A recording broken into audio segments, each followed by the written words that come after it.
Hello साथीहरू, good morning, शुभ बिहानी सबैजनालाई है। अनि आज चाहिँ म यो उबाल्दैछु। हजुरहरूकोतिर के भन्छन्? हाम्रोतिर चाहिँ वन तरुल भन्छन्। यो वनको तरुल हो।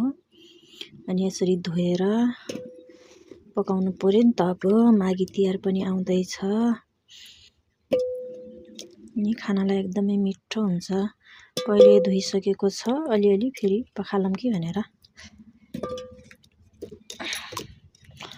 हजुरहरूकोतिर के भन्छन् यसलाई? हाम्रोतिर चाहिँ वनको तरुल एकदमै टेस्टी र मिठो पनि हुन्छ खानालाई। अनि खन्न यसलाई निकै गाह्रो पर्छ, खनिसकेपछि चाहिँ खाना एकदमै मिठो। हजुरहरूतिर के भन्छन् कमेन्टमा लेख्नुहोस् है त। यसलाई चाहिँ थोरै पानी राख्ने,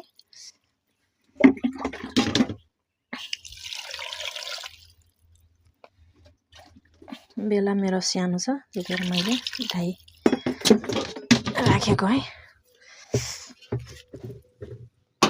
यतातिर बसाम।